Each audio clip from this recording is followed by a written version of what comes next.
Assalamualaikum warahmatullahi wabarakatuh. Perkenalkan, nama saya Gilang Ramadan, stambuk F5511934. Di sini saya akan menjelaskan materi dari pertemuan pertama hingga keempat.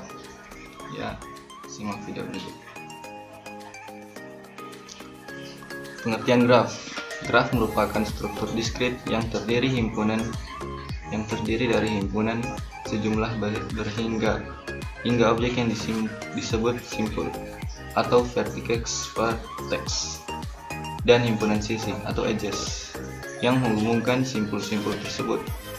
Terdiri dari graf digunakan untuk mempresentasikan objek-objek diskrit dan hubungan antara objek-objek tersebut.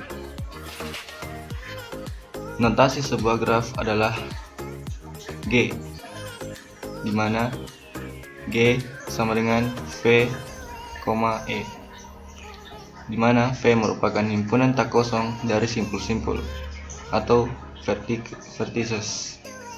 Misalkan V sama dengan V1, V2 sampai Vn. E merupakan himpunan sisi-sisi edges yang menghubungkan sepasang simpul, misalkan E1, E2, dan sampai En. Istilah dalam graf. Graf adalah himpunan simpul atau nodes dan rusuk atau edges. Setiap simpul berisi satu elemen. Setiap rusuk menghubungkan dua simpul atau bisa juga ke dirinya sendiri dan memiliki atribut. Graf berarah adalah graf yang rusuknya mempunyai arah, dan graf tak berarah adalah graf yang rusuknya tidak mempunyai arah. Ukuran graf adalah cacah simpul di dalamnya. Graf kosong adalah graf yang tidak memiliki simpul. Jika dua simpul terhubung oleh sebuah rusuk, maka dua simpul tersebut bertetangga. Derajat simpul adalah banyaknya rusuk yang dimilikinya. Istilah dalam graf yang kedua itu lintasan atau path adalah daftar rusuk yang dinyatakan dengan daftar simpul yang dilalui, dan siklus atau cycle lintasan yang simpul awal dan simpul akhirnya sama, seperti pada gambar graf berikut ini. Di sini ada lintasan, di mana yang pertama itu Magelang, kemudian ke Boyolali, kemudian ke Salatiga, kemudian ke Ambarawa, kemudian ke Salatiga. Itu contoh dari lintasan. Kemudian ada siklus, di mana siklus itu jalur pertamanya Magelang, kemudian Boyolali, kemudian Salatiga, Ambarawa, kemudian Secang dan Magelang. Itu siklus, di mana awal dan akhirnya sama. Teori graf mulai dikenal pada saat seorang matematikawan bangsa Swiss bernama Leonhard Euler berhasil mengungkapkan misteri jembatan Königsberg pada tahun 1736. Di kota Königsberg, atau yang sekarang bernama Kaliningrad, di Uni Soviet, mengalir sebuah sungai bernama Sungai Pregel. Di tengah sungai tersebut terdapat dua buah pulau. Dari kedua pulau tersebut terdapat jembatan yang menghubungi ke tepian sungai dan diantaranya kedua pulau. Jumlah jembatan tersebut adalah 7 buah. Ya, mungkin contoh jembatannya itu seperti pada gambar ini, Sungai Pregel di Uni Soviet. Ya, jenis-jenis graf. Yang pertama adalah graf sederhana atau simple graph. Graf sederhana merupakan graf tak berarah yang tidak mengandung gelang maupun sisi ganda. Contohnya itu seperti ini. Di graf ini tidak ada arah pada sisi-sisinya. Selanjutnya, pernyataan suatu graf pada slide ini mempresentasikan bahwa graf tersebut adalah graf sederhana, kecuali apabila ada penambahan lain, misalnya graf semu atau graf berarah dan lain-lain. Yang kedua itu graf ganda atau multigraf.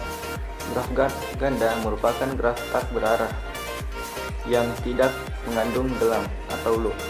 Ya, contohnya seperti pada gambar ini. Tidak mengandung arah yang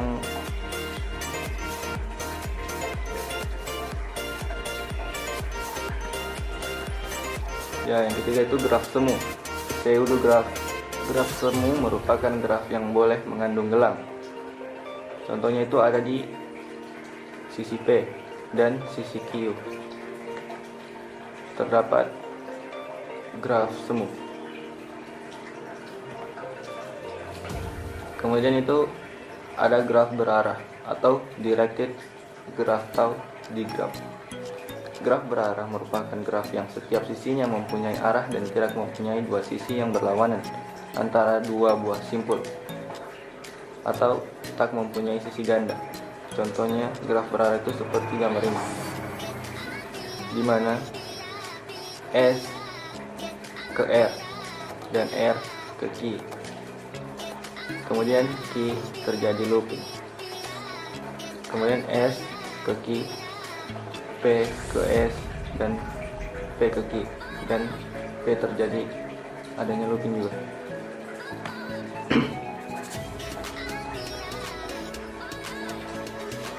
Ini adalah contoh graf berarah, contoh graf ganda berarah. Di sini ada dua arah, di mana S ke P, kemudian ada P ke S, ada S ke R, dan ada R ke S, S ke Q, dan P ke Q, dan R ke Q. Ya, di sini saya akan menjelaskan pohon atau tree. Pohon atau tree didefinisikan sebagai graf terhubung yang tidak mengandung sirkuit karena merupakan graf terhubung. Maka pohon selalu terdapat jalur atau path yang menghubungkan setiap dua simpul dalam pohon. Hutan atau forest adalah graf yang tidak mengandung sirkuit. Maka pohon adalah hutan yang terhubung, sehingga perlu diingat, suatu graf atau G disebut terhubung apabila untuk setiap dua simpul dari graf G selalu terdapat jalurnya. Terdapat jalur yang menghubungkan kedua simpul tersebut. Sirkuit atau cycle adalah suatu lintasan tertutup dengan derajat setiap simpul 2. Pohon berakar atau rooted tree. Pohon berakar adalah graf berarah atau digraph T yang mempunyai dua syarat, yaitu bila arah sisi pada T diabaikan, hasil graf tidak berarahnya merupakan sebuah pohon. Ada titik tunggal R, demikian hingga derajat masuk R adalah 0, dan derajat masuk sembarang titik lainnya adalah 1. Titik R disebut akar dari pohon berakar. Terminologi pohon berakar. Yang pertama itu ada anak atau child atau children, dan orang tua atau parent. Lintasan atau path, saudara kandung atau sibling. Upah pohon atau subtree. Derajat atau digetri. Daun atau leaf.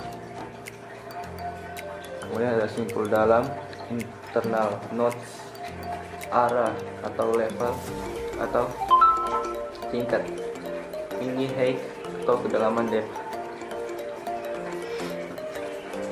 Kemudian ada pohon biner atau binary tree. Pohon biner adalah pohon berakar yang setiap titiknya memiliki paling banyak 2 anak, dan setiap anak ditunjuk sebagai anak kiri dan anak kanan. Pada pohon biner, setiap titik mungkin memiliki 1 atau 2 anak. Anak kiri digambarkan di sebelah kiri dan di bawah orang tuanya, serta anak kanan di sebelah kanan di bawah orang tuanya.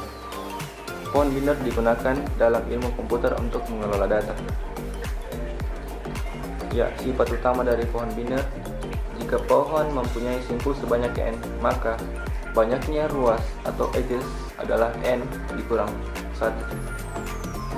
Mempunyai simpul khusus yang disebut akar atau root jika simpul tersebut memiliki derajat keluar lebih dari atau sama dengan 0 dan derajat masuk sama dengan 0. Mempunyai simpul yang disebut sebagai daun atau leaf jika simpul tersebut berderajat keluar dan berderajat masuk sama dengan 1. Setiap simpul mempunyai tingkat atau level yang dimulai dari root yang levelnya 0 sampai dengan level n pada daun paling bawah. Simpul yang mempunyai level yang sama disebut bersaudara atau brother atau sibling. Yang kelima, pohon mempunyai ketinggian atau kedalaman, biasa disebut dengan height, yang merupakan level tertinggi ditambah 1. Pohon mempunyai berat atau weight, yang merupakan banyaknya daun pada pohon. Pohon rentangan minimal spanning atau minimal spanning tree. Apabila G suatu graf berbobot atau suatu network, maka pohon rentangan minimal dari graf adalah pohon dengan jumlah bobot terkecil. Masalah: mencari rentang pohon dengan total bobot seminimal mungkin. Algoritma untuk mencari rentang pohon minimal adalah algoritma Solin, algoritma Kruskal, dan algoritma Prims. Dan ada juga algoritma Solin merupakan urutan ruas dari G menurut bobotnya dari besar ke kecil. Lakukan penghapusan ruas berdasarkan urutan yang sudah dilakukan dengan ketentuan bahwa penghapusan ruas tersebut tidak menyebabkan graf menjadi tidak terhubung. Algoritma Kruskal. Algoritma Kruskal adalah urutan ruas dari G menurut bobotnya dari kecil ke besar, di mana kita dapat melakukan penambahan ruas berdasarkan urutan yang sudah dilakukan dengan ketentuan bahwa penambahan ruas tersebut tidak menyebabkan adanya sirkuit. Algoritma Prims, di mana Prims merupakan Kruskal utama menjaga graf tetap terhubung. Misal G adalah graf dengan n simpul T dengan pohon dalam G, T dalam kurung. Ambil sisi dalam G yang berbobot paling minimum, memasukkan ke T. Pilih sisi P yang berbobot minimum dan tidak insiden dengan simpul di T, tetapi tidak membentuk sirkuit. Tambahkan U, P ke T. Ulangi langkah 2 sebanyak n kurang 2 kali. Ya, ini adalah contoh graph spanning tree, di mana di sini kita mengurutkan sisi dan bobot.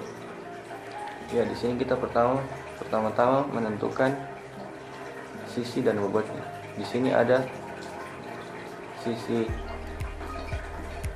AF dengan bobot 3, kemudian ada sisi CD dengan bobot 3 juga, di mana kita menandai dengan garis merah bahwa ini bisa kita gunakan karena tidak terjadi sirkuit. Kemudian ada sisi AB, BC, dan BG, yang dimana terdapat bobot 4 di setiap bobot ini bisa kita gunakan karena tidak akan terjadi sirkuit. Kemudian ada sisi GF. Di sini kita beri tanda X karena apabila kita gunakan akan terjadi sirkuit. Kemudian ada CH. Ini bisa kita gunakan karena tidak akan terjadi sirkuit. Kemudian ada BH dan GH.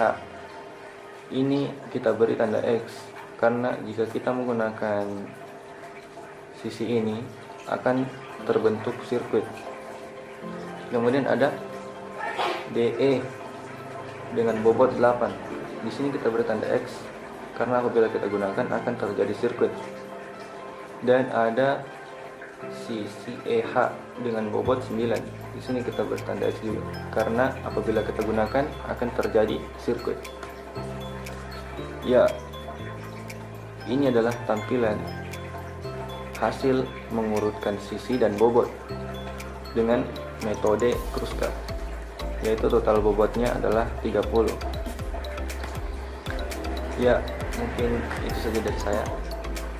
Wabillahi taufiq wal hidayah. Wassalamualaikum warahmatullahi wabarakatuh.